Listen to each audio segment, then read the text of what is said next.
Hey folks, welcome back to another edition of Giant Talk. You'll hopefully recognise me as Roger. I'm your host of Giant Talk and the founder of There Be Giants.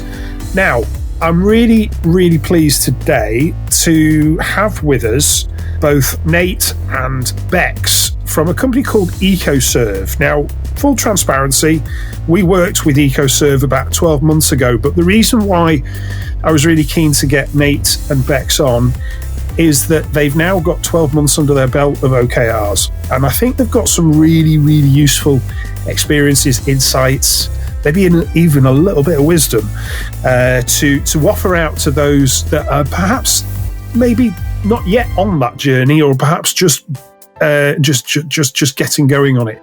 So I'm going to ask you both to introduce yourself to the listeners. So, Nate, just if you could just share a bit about yourself and your story.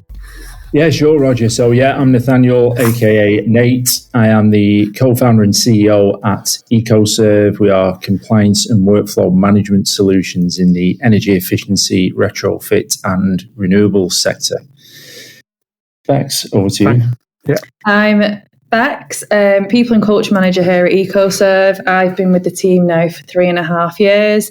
And prior to that, I have always been in the remit of HR and the world of executive assistants. So, yes, that's a little bit about me. Fantastic. Thanks very much, guys. So let's wind the clock back to even before we started talking. You know, what was it that was going on in ECO Surv that made you think, we need to perhaps change the way we do things, and maybe OKRs could be the way forward for us? So where do you start? So last year was our 10th year as a business. We've been going since 2013. We started up with just myself and other co-founder, Alessandro. He was the tech and software side of the brains, whereas I was the engineering and compliance side of it. That's my background.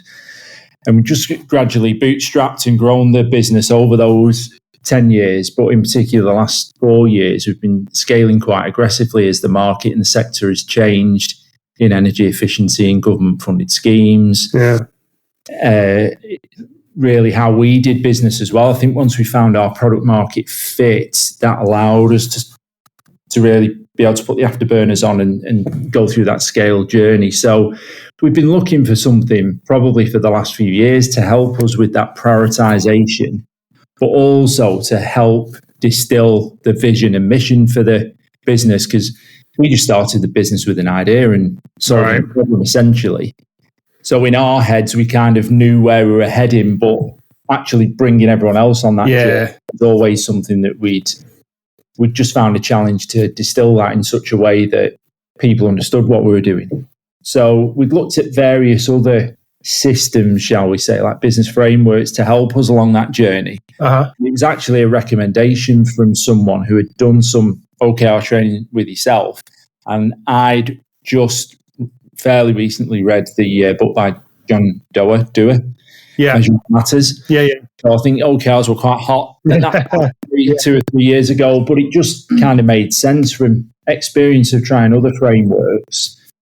OKRs for where we were as a tech company at the time felt like it could be the way to help us prioritize and plan with more of the end in mind. Gotcha. And from the people and culture point of view, Bex, what were you seeing that made you think OKRs could help? Yeah, well, as well as the people and culture department, I sit on the senior management team as well. So I think for me, it was the same as what Nat's saying. It's prioritising correctly, having that kind of North Star and that strategy map to then kind of reverse engineer and work on a 3-month kind of sprint basis. But I think what was really interesting for us, initially, we were very siloed in our objectives as departments. Right. I think understanding that cross-functional, cross-department objectives and key results were kind of key to us transitioning into this remit. So definitely prioritisation, definitely aligning the senior management team's thoughts to suss out what that future is for the business, but then that reverse engineer kind of model with the OKR framework around it. Oh, okay. There's a few really interesting things you said there. In particular, the fact that you were starting to see siloed working emerging, and you were how many people at that point? This time last year, I would say we were probably about 25, and now we're 35. See, that's a very small number to hear people say, hear you say that silo working is coming through. And what really makes it interesting for me is that you tend to think that smaller organizations like yours naturally are just all kind of cohesive, and communication isn't that much of a problem, and co-working and collaboration isn't that much of a problem. But it just goes to show, doesn't it, that it can creep in. It can really creep in if you're not careful. Yeah, definitely. And we are a very reactive business. We're kind of led by frameworks, regulations that we don't necessarily have any control over. So it is a very reactive industry that we sit in. So that communication is key in our business. And I do feel like the OKR framework has kind of pulled us all together to really align and move forward, like you say, cohesively. Yeah. Previous to that, we've been a bit too focused on delivering objectives by department. Right. Not looking at, again, the OKR framework allowed us to distill that broader vision of, say, 12, 18, even that short term ahead. But then everyone, when we fed in and did the OKR planning, you're thinking more then towards with the end in mind, rather than just looking at, well, what does my department need to do this quarter? Yeah. I think that siloed mindset came from. We just kind of fell into that. But going through that OKR process allowed us to think, right, well, in 18 months, we want to be here. How do we get to that as a team? Yeah. No, I see what you mean. So 12 months ago, we came in and we helped you get set up, didn't we? So we kind of set you up with a fairly typical sort of strategy map, which kind of had a longer sort of horizon to it. Then the 12 months, and then the 3 months. Those two levels of OKRs, and you've worked through those. So go on, tell us how you found that as you've gone through the last 12 months, and what's worked for you and what perhaps you've changed along the way. Change. I suppose we're still to write our story for the review of the strategy map, aren't we, which is like your 3 to 5 year goal, because we're only just coming up to having to review that and really renew it. But from my perspective, with the kind of the 1 year and then reverse engineering it into kind of 3 monthly goals, 3 monthly we've stuck to. I think we've done quite well, and each quarter we're consistently thinking, oh, we're getting this, we're getting better at facilitating the sessions. We're finding our own feet with it as well, because you've got to be really adaptable and agile in our company. So it's just finding our feet with it. But I think for us, on looking back at the 12 months, which we do review every quarter, it's understanding that a 12-month target for a company like ours isn't always fixed, and we have to be agile in that sense as well. Right. Yeah. That makes a lot of sense. What would you add to that, Nate?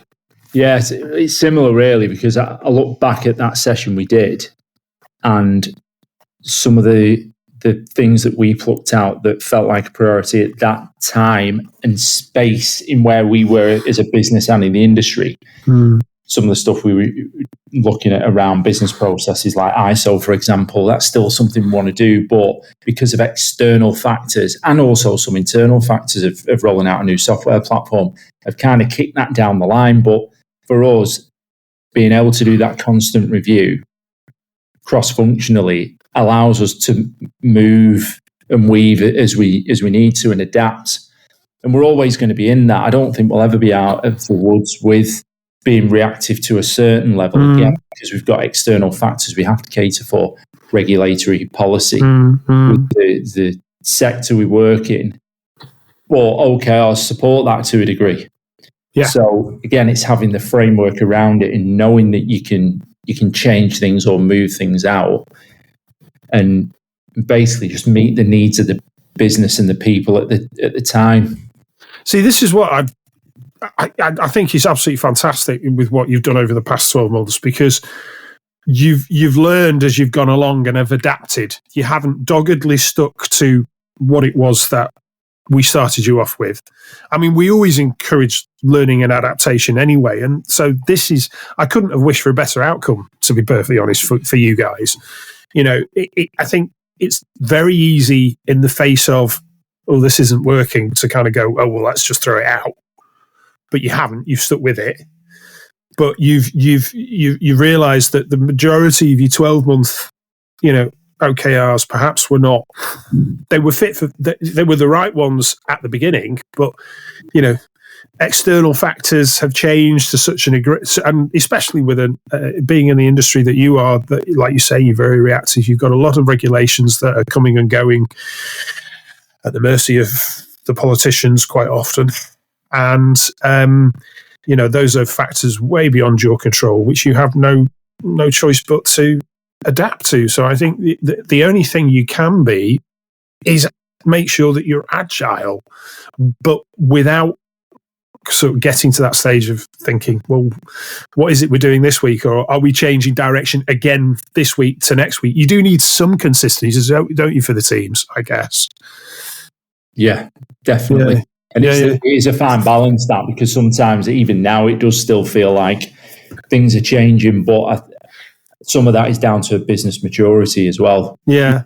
Again, because we're pushing the boundaries, we're growing.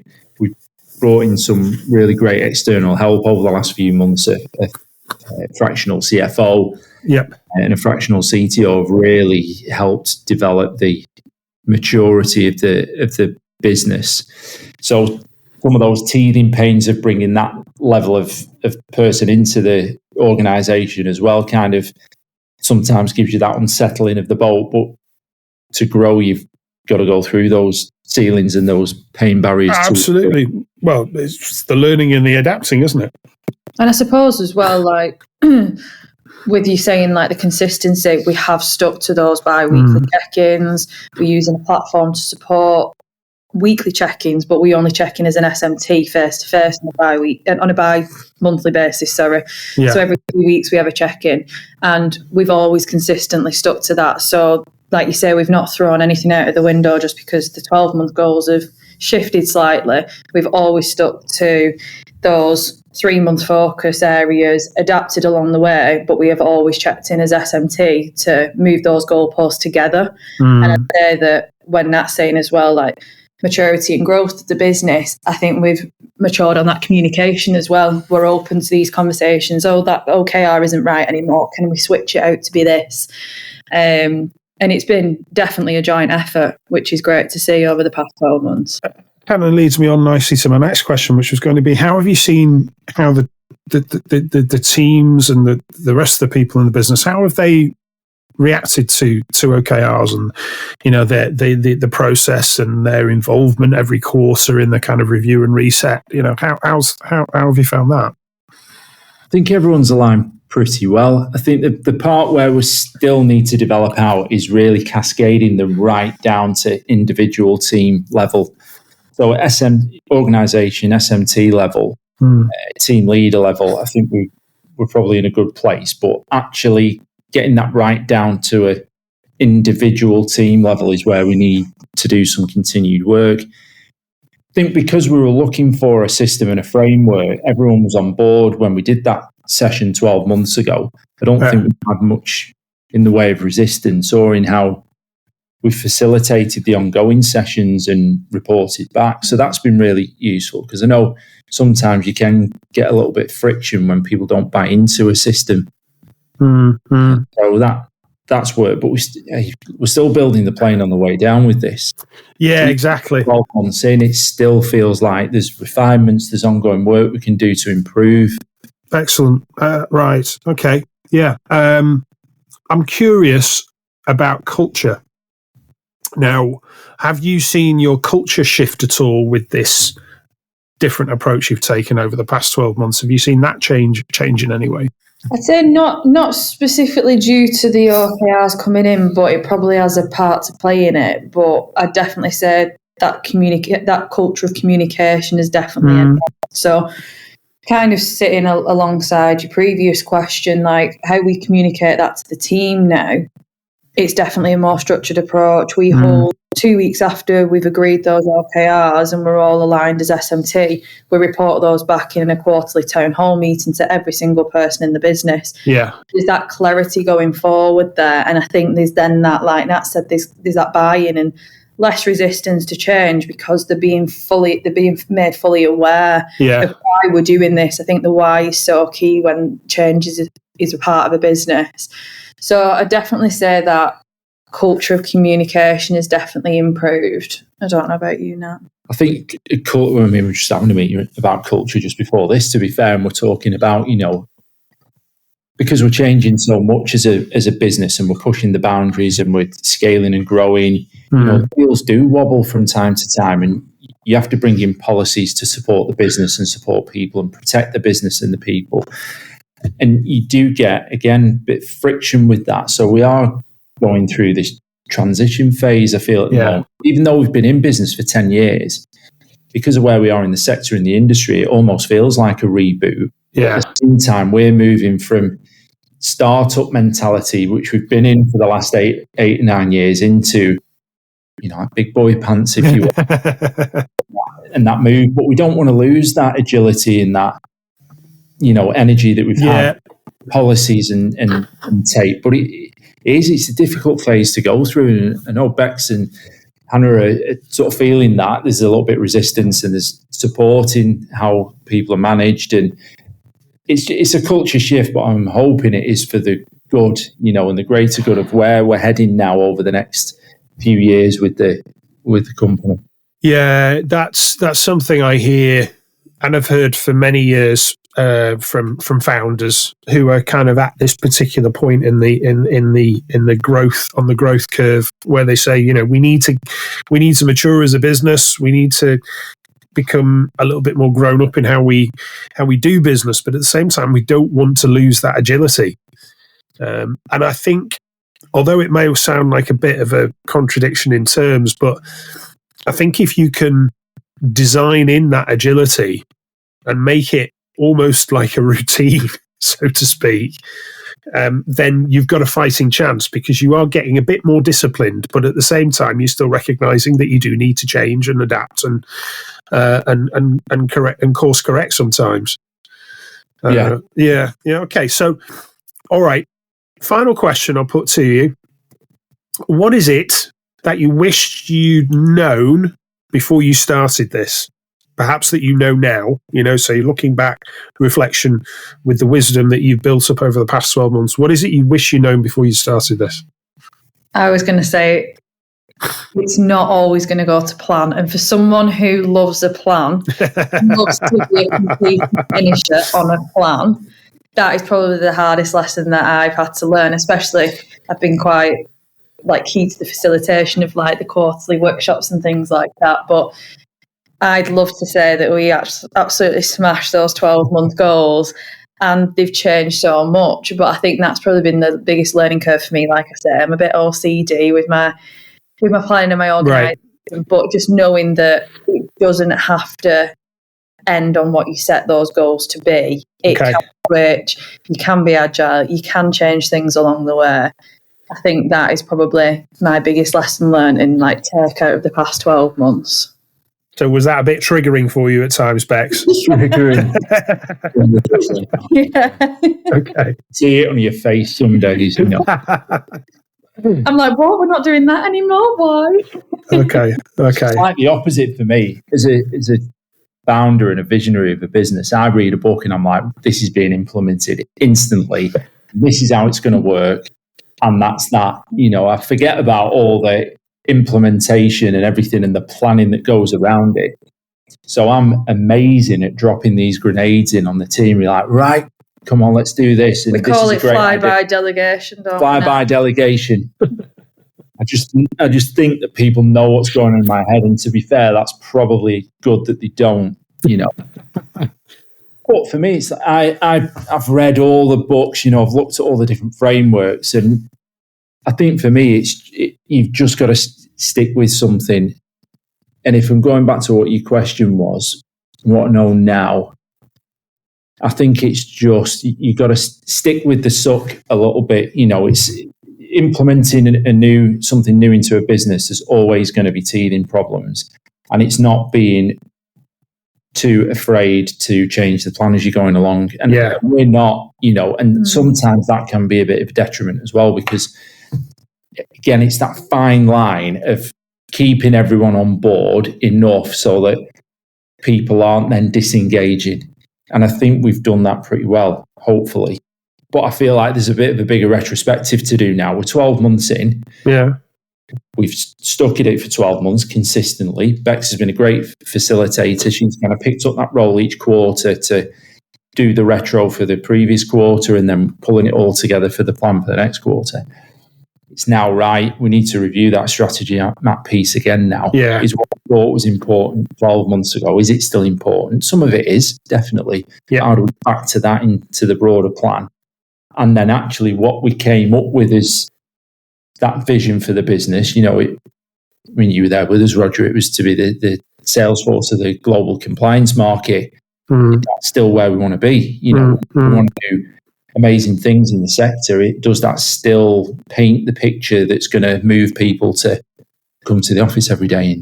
And yeah, absolutely. And I love hearing your two different perspectives there. I couldn't help but smile because you are the yin to each other's yang, basically, and that's how it always should work in business. And to kind of get the insight into what goes on in Nate's head and how that works, you sound like the absolute archetypal, entrepreneur. Long may it continue for both of you, because you've got a good partnership going on clearly between you there. So I just want to thank you on behalf of the listeners, because I know this has been a fairly short and sweet episode for today, but I hope that our listeners have been able to take some really useful insights from this. When I heard firsthand from you what was how you'd done over the past 12 months, I just thought, crikey, we've got to share this, because this is a really interesting and compelling story, especially to those that are trying to do OKRs and perhaps are losing faith a little bit. I think the message is you guys have kind of changed and course corrected with your OKRs, not because they were hard and difficult, but because you had to adapt, because you had to be agile, and you've managed to keep that balance of that discipline around the routine, and therefore still giving everyone the opportunity to be involved and contribute and help shape. So there's still that buy-in, and you're still keeping that consistency for the next 3 months. Okay, that 12-month view might not quite be as solid as we'd like it to be, but certainly we can commit to the next 3 months, which is far better than just going, the whole thing isn't working, so let's just kick it out. So, fair play to you for that. Thank you very much, guys. And thank you for joining us on Giant Talk as well. It's been really good to have you along. Thank you for having us. Yeah. Thanks, Roger. Appreciate it. No problem. So I'll leave it there for this time, folks.